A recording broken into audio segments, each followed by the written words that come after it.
Hey guys, it's 681 Shadow. Welcome to our round 1 battle for the Token Minorities Summer Showdown All-Star Surge Tournament. So if you guys didn't see my draft analysis, definitely go check that out. I'll put the link to the playlist for this Surge Tournament in the description down below. But for our first battle here, we are facing off against Crobat for the win, aka Danza, coach of the Los Angeles Nidokings. He's representing the GBAD League, I'm representing the CPC. So what's interesting about this match is that this match, the result doesn't matter in terms of like getting knocked out or anything, so I could win or I could lose and I won't get knocked out either way, which is pretty nice.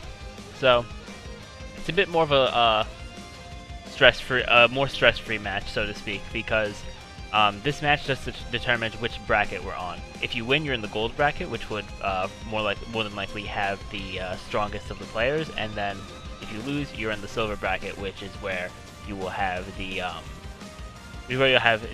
probably the weaker players, but all the players in this tournament are still very strong. So it'll still be a very interesting time to try to win if you do get to the silver bracket. So to go over the mons that Danza has on his team, and then I'll go over quickly just the sets that I brought for this match before we get into it.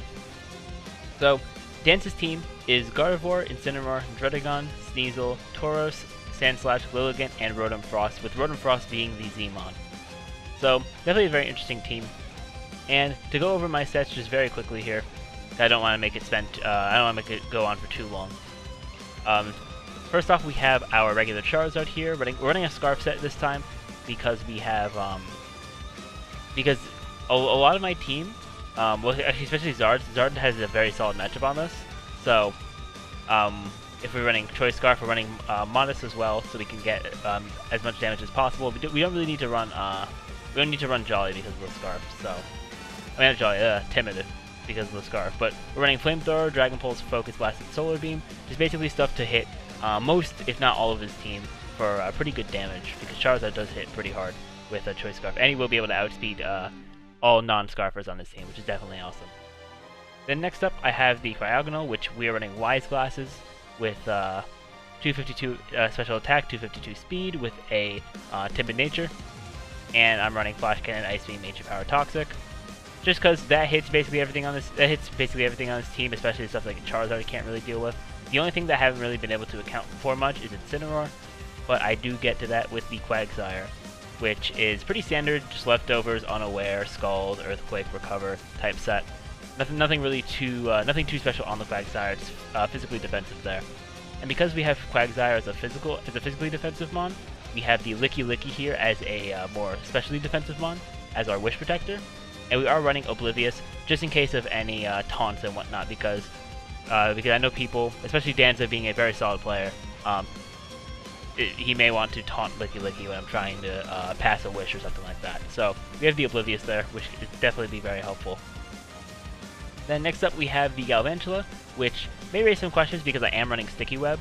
Now, the reason I'm bringing a Scarf Charizard and bringing like with that, because with the Sticky Web you would expect that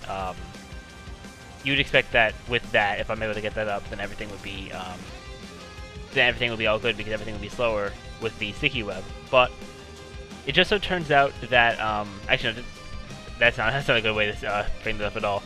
Actually, I wanted to have sort of like a backup plan, because Sticky Webs was in my originally I was like, okay, I'm probably gonna bring Webs this match, but I wanted to think about like my other mons before I actually put Galvantula. And the Galvantula was probably the mon I thought about first or second.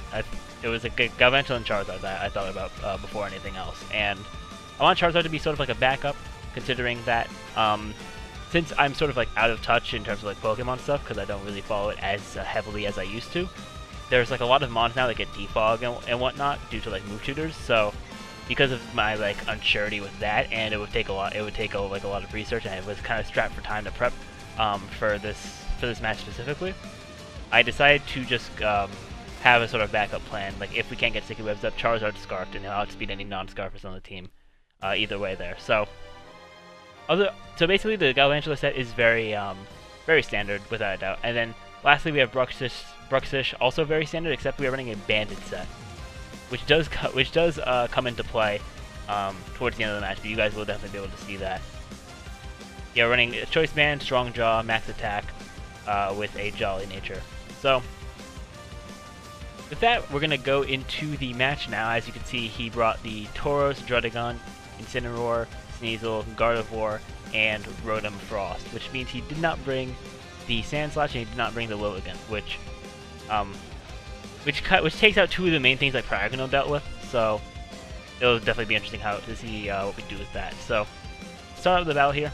He leads off with the Incineroar, as I lead off with the Alvantula. He's going to be intimidated, that's fine. I'm sashed, so I can safely go for webs here. I see he just goes for the U-turn. Probably expecting me to switch. He goes into his Rotom, as I go into Sticky Web. So I mean, he might have been expecting the webs as well. Because this thing, I go for the Bug Buzz, but this thing actually gets a defog, which is definitely good to know, because that's one of those mons that got defog as of the most recent iteration of Pokemon Ultra Sun, Ultra Moon.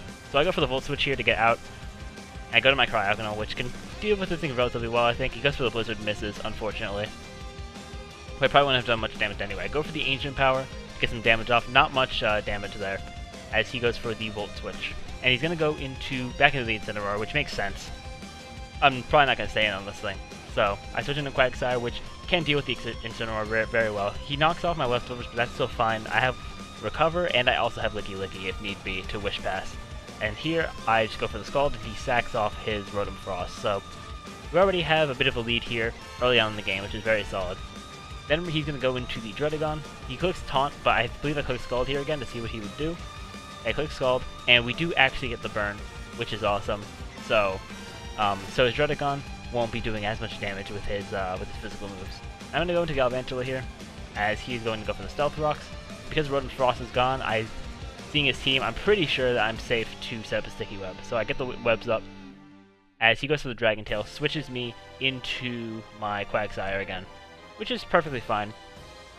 So I actually don't remember what to do here, so let me actually see here. Okay, he goes for the Toxic, do I go for Scald or like EQ? Okay, I go for EQ to get some just to get some damage off. Cause I don't think he can do very much to me, because he's seeming to be a very sort of support type Druddigon set. As here, he's gonna go for the Dragon Tail. Doesn't do really any damage to me. And he's gonna switch me into my Licky Licky. Well, I believe I just Body Slam here. Either I Body Slam or I switch. I don't exactly remember. Or I protect. Actually, no, I protect this turn to see what he wants to do, and I see that he's gonna you click Taunt, which is actually good. I'm gonna pause right here. You guys you'll see in a few turns in the battle, but it's actually good that he didn't get the Taunt off there. So here, he goes for the Toxic to try to get residual damage, because he knows he's gonna die. So I can take him out with the Body Slam. I get hit with Rough Skin and Rocky Helmet. So that's a good chunk of damage off my Licky Licky, but we're still doing all right here. So now he's gonna go into his Gardevoir and gets the Speed Drop and traces the Oblivious. And here, he goes for Taunt, and this is kind of weird that I actually just noticed this now, that he traced the ability, but he ended up going for Taunt anyway, which is very interesting, because he would have seen that with Oblivious. He might not have seen like the turn thing or whatever, but this definitely did help me out, because if he had hit that taunt with the if he had taunted me with the Druddigon, he would have known that I was Oblivious, and then he probably would have had a different approach to this. That definitely did help me out here. So I go for the Body Slam, and I also do get the Para, which is why that taunt thing was really awesome for me. And with this, the Gardevoir, which was probably the thing I was the most, one of the two things I was most threatened by, the other being Incineroar, is going down here. Pretty early in the battle too, which is awesome. So, I get rid of the Gardevoir, and now he's going to go into the Tauros, I do believe. Yeah, he goes into Tauros, and here's where I kind of, well, I shouldn't say kind of, I'm just going to be blatant about it. I play pretty poorly. So, I sack off the Licky Licky, which I want to sack it off because I know this thing's probably like abandoned. So, then I switch into Quagsire, thinking that, because here, what I should have done, instead of switching in Quagsire, I should have done some Calcs. I didn't run any Calcs this turn. So I was like, okay, Quagsire could probably tank this, and maybe get like a burn or something. So, he goes for the Body Slam, and he takes out my Quagsire, so I'm like, okay. And here, I switch into Charizard. I switch into Charizard because, because once again, I didn't do any Calcs, and you guys will see later on in the battle, Bruxish can kill this thing from full with a Psychic Fang. With a banded, strong jaw Psychic Fang. So the play I should have made was go into Bruxish, click Psychic Fang. Like right when Licky Licky died. But but I actually didn't do that. And I go for Focus Blast here, and lives up to its name, misses. Because we call it Focus Miss for a reason. So I lose my Charizard there too. Completely just sacking off my Charizard, playing like an utter fool at this point. I finally go into Bruxish, and Quick Psychic Fangs and it dies. So that really does suck. And now he's gonna go into the Incineroar here. Now, it's definitely very interesting. Now it's a more interesting match now, because I do have to play around. Since I'm banded, I have to play around both these mons, and he's gonna have to try to play around. As well. Like, I feel like I would have had the win sort of clutched out if I didn't like sack off my Charizard and whatnot. But it is what it is. Just gonna have to deal with it and try to clutch out the win from here. So I go into my Galvantula now, seeing as it doesn't really have much of a place in this match anymore, and he switches into the Sneasel, which I'm actually perfectly fine with. But because I was planning on getting sacking off my Galvantula anyway, and the Ice Shard was just gonna be able to kill. I go into the Cryogonal here, which I know Sneasel can't kill me, and I click Ancient Power because it's very safe. I mean, he can't kill me with an Ice Shard, so I'm definitely going first. He clicks Knockoff and he knocks me out, and now I'm stuck to just my banded Bruxish. And this is a very interesting turn right now. So interesting set of turns. He's gonna go into the Incineroar to get an attack drop on me. I go for Liquidation. He lives it, but because he's slower, because he's slowed down by the webs, he's gonna go down. And then the Turn of Fate. This was a very like nail-biting turn for the both of us, because he was definitely playing around. He was playing around the Bruxish. He did not know that I was banded. Just I'm not sure if he didn't do the calcs, or maybe like the kill on Tauros without me being banded was a roll or something like that. But I go for Liquidation, and he lives on 2%. Me getting a too low of a roll to kill, and I end up losing because of me being dumb and sacking off more mons than I probably should have. So we lose here. It's not like the worst thing in the world, because now we're still in the tournament. We're just in the silver bracket, which is still fine. If we win out from here, then we win the tournament silver bracket, which is pretty awesome.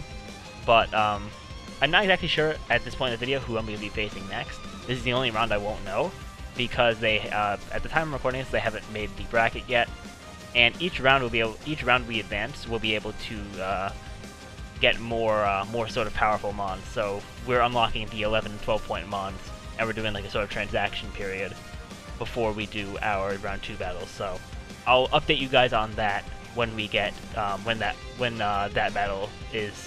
upload that battle. So anyways, thank you for watching, guys. Be sure to check out the links for not just Krookodiles for the win. He's definitely a very awesome guy, but also all of the coaches that are in this tournament. Their links will be in the description down below. One of the guys made a cool little like description that we can put for all the links, which is definitely awesome. So check them all out. But that's gonna be the end of the video, guys. Thank you all for watching. Remember to rate, comment, subscribe, and share. And hopefully we can start winning next round. See you guys.